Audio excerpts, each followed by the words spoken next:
Ordinary. I know I'm not an ordinary 10-year-old kid.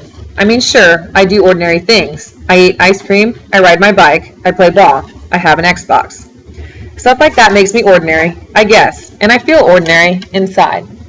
But I know ordinary kids don't make other ordinary kids run around screaming in playgrounds. I know ordinary kids don't get stared at wherever they go. If I found a magic lamp and I could have one wish, I would wish that I had a normal face that no one ever noticed at all. I would wish that I could walk down the street without people seeing me and then doing that look away thing. Here's what I think. The only reason I'm not ordinary is that no one else sees me that way. But I'm kind of used to how I look by now. I know how to pretend I don't see the faces people make. We've all gotten pretty good at that sort of thing. Me, Mom, and Dad, Via. Actually, I take that back. Via's not so good at it. She can get really annoyed when people do something rude. Like, for instance, one time in the playground, some older kids made some noises. I don't even know what the noises were exactly because I didn't hear them myself. But Via heard and she just started yelling at the kids. That's the way she is. I'm not that way. Via doesn't see me as ordinary. She says she does, but if I were ordinary, she wouldn't feel like she needs to protect me as much. And Mom and Dad don't see me as ordinary either. They see me as extraordinary. I think the only person in the world who realizes how ordinary I am is me. My name is August, by the way. I won't describe what I look like. Whatever you're thinking, it's probably worse.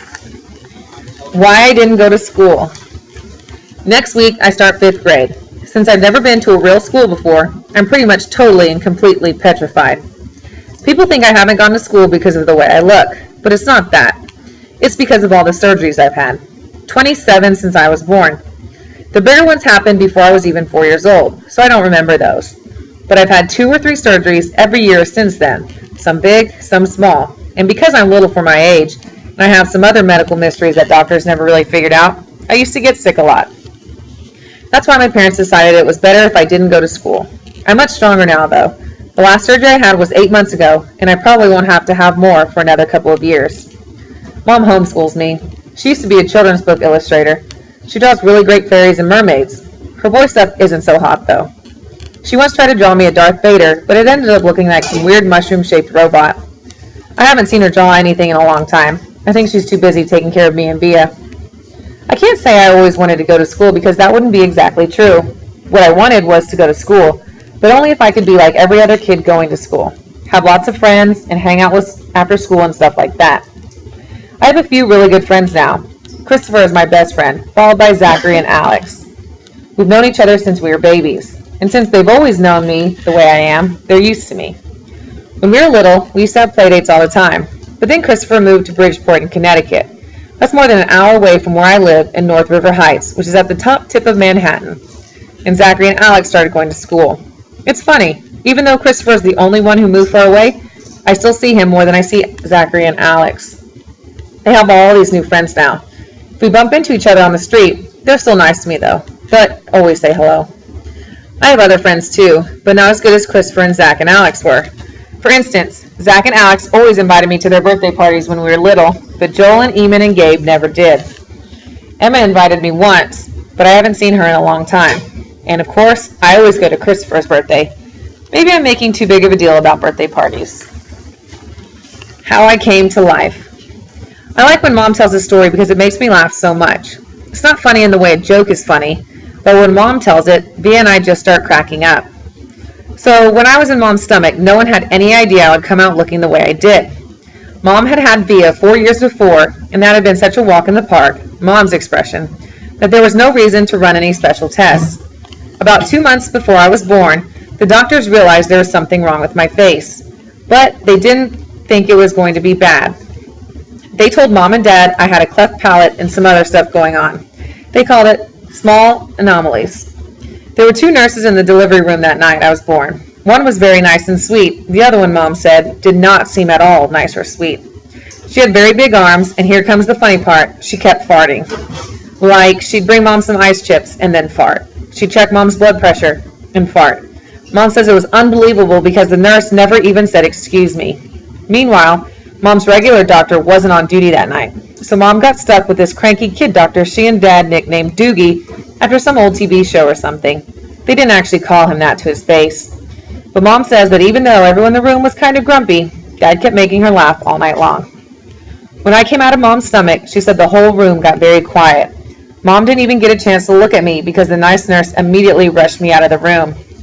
Dad was in such a hurry to follow her, he dropped the video camera, which broke into a million pieces. And then Mom got very upset and tried to get out of bed to see where they were going, but the farting nurse put her very big arms on Mom to keep her down in the bed. They were practically fighting because Mom was hysterical, and the farting nurse was yelling at her to stay calm. And then they both started screaming for the doctor. But guess what? He had fainted right on the floor. So when the farting nurse saw that he had fainted, she started pushing him with her foot to get him to wake up, yelling at him the whole time. What kind of doctor are you? What kind of doctor are you? Get up! Get up! And then all of a sudden, she let out the biggest, loudest, smelliest fart in the history of farts. Mom thinks it was actually the fart that finally woke the doctor up. Anyway, when Mom tells the story, she acts out all the parts, including the farting noises, and it is so funny. Mom says the farting nurse turned out to be a very nice woman. She stayed with Mom the whole time. Didn't leave her side even after Dad came back and the doctors told him how sick I was. Mom remembers exactly what the nurse whispered in her ear when the doctor told her I probably wouldn't live through the night. Everyone born of God overcometh the world. And the next day, after I had lived through the night, it was that nurse who had held Mom's hand when they brought her to meet me for the first time. Mom says by then they had told her all about me. She had been preparing herself for the seeing of me. But she says that when she looked down into my tiny mushed-up face for the first time, all she could see was how pretty my eyes were. Mom is beautiful, by the way, and Dad is handsome. Via is pretty, in case you were wondering. Christopher's house. I was really bummed when Christopher moved away 3 years ago. We were both around 7 then. We used to spend hours playing with our Star Wars action figures and dueling with our lightsabers. I miss that. Last spring, we drove over to Christopher's house in Bridgeport. Me and Christopher were looking for snacks in the kitchen, and I heard Mom talking to Lisa, Christopher's mom, about my going to school in the fall. I had never, ever heard her mention school before. What are you talking about? I said. Mom looked surprised, like she hadn't meant for me to hear that. You should tell him what you've been thinking, Isabel, Dad said. He was on the other side of the living room talking to Christopher's dad. We should talk about this later, said Mom. No, I want to know what we were talking about, I answered. Don't you think you're ready for school, Augie? Mom said. No, I said. I don't either, said Dad. Then that's it, case closed, I said, shrugging, and I sat in her lap like I was a baby. I just think you need to learn more than I can teach you, Mom said. I mean, come on, Augie, you know how bad I am at fractions. What school? I said. I already felt like crying. Beecher Prep, right by us. Wow, that's a great school, Augie, said Lisa, patting my knee. Why not Via School? I said. That's too big, Mom answered. I don't think that would be a good fit for you. I don't want to, I said. I admit I made my voice sound a little babyish. You don't have to do anything you don't want to do, Dad said, coming over and lifting me out of Mom's lap. He carried me over to sit on his lap on the other side of the sofa. We won't make you do anything you don't want to do. But it would be good for him, Nate, Mom said. Not if he doesn't want to, answered Dad, looking at me. Not if he's not ready. I saw Mom look at Lisa, who reached over and squeezed her hand. You guys will figure it out, she said to Mom. You always have. Let's just talk about it later, said Mom. I could tell she and Dad were going to get in a fight about it. I wanted Dad to win the fight, though a part of me knew Mom was right. And the truth is, she really was terrible at fractions. Driving. It was a long drive home. I fell asleep in the back seat like I always do. My head on Via's lap like she was my pillow, a towel wrapped around the seatbelt so I wouldn't drool all over her. Via fell asleep too, and Mom and Dad talked quietly about grown-up things I didn't care about. I don't know how long I was sleeping, but when I woke up, there was a full moon outside the car window. It was a purple night, and we were driving on a highway full of cars. And then I heard Mom and Dad talking about me. We can't keep protecting him, Mom whispered to Dad, who was driving. We can't just pretend he's going to wake up tomorrow and this isn't going to be his reality, because it is, Nate, and we have to help him learn to deal with it. We can't just keep avoiding situations that... So sending him off to middle school like a lamb to the slaughter, Dad answered angrily. But he didn't even finish his sentence because he saw me in the mirror looking up. What's a lamb to the slaughter? I asked sleepily. Go back to sleep, Augie, Dad said softly. Everyone will stare at me at school, I said, suddenly crying. Honey, Mom said. She turned around the front seat and put her hand on my hand. You know, if you don't want to do this, you don't have to. But we spoke to the principal there and told him about you, and he really wants to meet you. What did you tell him about me? How funny you are and how kind and smart. And When I told him you read Dragon Rider when you were 6, he was like, wow, I have to meet this kid. Did you tell him anything else? I said. Mom smiled at me. Her smile kind of hugged me. I told him about all your surgeries and how brave you are, she said. So he knows what I look like? I asked. Well, we brought pictures from last summer in Montauk, Dad said. We showed him pictures of the whole family, and that great shot of you holding that flounder on the boat. You were there too? I have to admit, I felt a little disappointed that he was part of this. We both talked to him. Yes, Dad said. He's a really nice man. You would like him, Mom added. Suddenly, it felt like they were on the same side. Wait, so when did you meet him? I said. He took us on a tour of the school last year, said Mom. Last year? I said. So you've been thinking about this for a whole year and you didn't tell me? We didn't know if you'd get in, Augie, answered Mom. It's a very hard school to get into. There's a whole admissions process. I didn't see the point in telling you and having you get all worked up about it unnecessarily. But you're right, Augie. We should have told you when we found out last month that you got in, said Dad. In hindsight, signed Mom. Yes, I guess. Did that lady who came to the house that time have something to do with this, I said?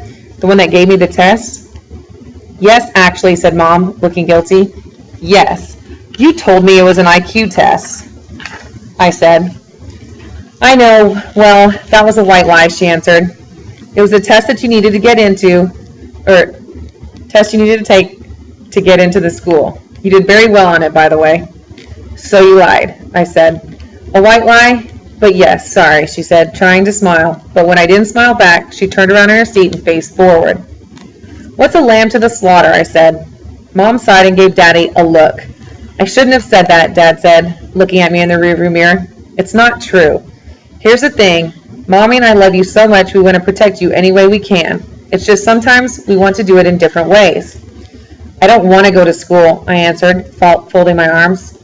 It'd be good for you, Augie, said Mom. Maybe I'll go next year, I answered, looking out the window. This year would be better, Augie, said Mom. You know why? Because you'll be going into 5th grade, and that's the first year of middle school, for everyone. You won't be the only new kid. I'll be the only kid who looks like me, I said. I'm not saying it won't be a challenge for you, because you know better than that, she answered. But it'll be good for you, Augie. You'll make lots of friends, and you'll learn things you'd never learn with me. She turned in her seat again and looked at me. When we took the tour, you know what they have in their science lab? A little baby chick that was just hatching out of its egg. It was so cute. Augie, it actually kind of reminded me of you when you were a little baby, with those big brown eyes of yours. I usually love when they talk about when I was a baby. Sometimes I want to curl up into a little tiny ball and let them hug me and kiss me all over. I miss being a baby, not knowing stuff, but I wasn't in the mood for that now. I don't want to go, I said. How about this? Can you at least meet Mr. Tushman before making up your mind, Mom asked. Mr. Tushman, I said. He's the principal, answered Mom. Mr. Tushman, I repeated. I know, right? Dad answered, smiling and looking at me in the rearview mirror. Can you believe that name, Augie? I mean, who on earth would ever agree to have a name like Mr. Tushman? I smiled even though I didn't want to let them see me smile. Dad was the only person in the world who could make me laugh no matter how much I didn't want to laugh. Dad always made everyone laugh. Augie, you know, you should go to that school just so you can hear his name said over the loudspeaker, Dad said excitedly. Can you imagine how funny that would be? Hello, hello, paging Mr. Tushman. He was using a fake high old lady voice. Hi, Mr. Tushman. I see you're running a little behind today. Did your car get rear-ended again? What a bum rap. I started laughing, not even because I thought he was being that funny, but because I wasn't in the mood to stay mad anymore. Could be worse, though, Dad continued in his normal voice. Mommy and I had a professor in college called Miss Butt. Mom was laughing now, too. Is that for real? I said. Roberta Butt, Mom answered, raising her hand as if to swear. Bobby Butt. She had huge cheeks, said Dad. Nate, said Mom. What? She had big cheeks is all I'm saying. Mom laughed and shook her head at the same time. Hey, I know, said Dad excitedly. Let's fix them up on a blind date. Can you imagine? Miss Butt, meet Mr. Tushman. Mr. Tushman, here's Miss Butt. They could get married and have a bunch of little tushies.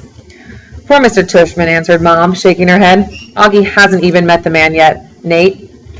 Who's Mr. Tushman? Bea said groggily. She had just woken up. He's the principal of my new school, I answered. Paging Mr. Tushman. I would have been more nervous about meeting Mr. Tushman if I'd known I was also going to be meeting some kids from the new school. but I didn't know, so if anything, I was kind of giggly. I couldn't stop thinking about all the jokes Daddy had made about Mr. Tushman's name. So when me and Mom arrived at Beecher Prep a few weeks before the start of school, and I saw Mr. Tushman standing there, waiting for us at the entrance, I started giggling right away. He didn't look at all like what I pictured, though. I guess I thought he would have a huge butt, but he didn't. In fact, he was a pretty normal guy, tall and thin. Old, but not really old. He seemed nice. He shook my mom's hand first. "Hi, Mr. Tushman. It's so nice to see you again," said Mom. "This is my son, August."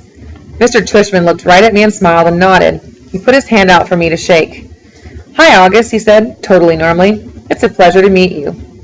"Hi," I mumbled, dropping my hand into his hand while I looked down at his feet. He was wearing red Adidas.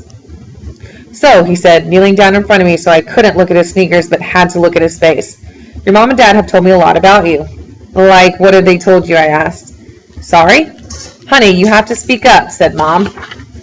"Like what?" I asked, trying not to mumble. I admit I have a bad habit of mumbling. "Well, that you like to read," said Mr. Tushman, "and that you're a great artist." He had blue eyes with white eyelashes. "And you're into science, right?" "Uh-huh," I said, nodding. "We have a couple of great science electives at Beecher," he said. "Maybe you'll take one of them." "Uh-huh," I said, though I had no idea what an elective was. "So, are you ready to take a tour?" "You mean we're doing that now?" I said. "Did you think we were going to the movies?" he answered, smiling as he stood up.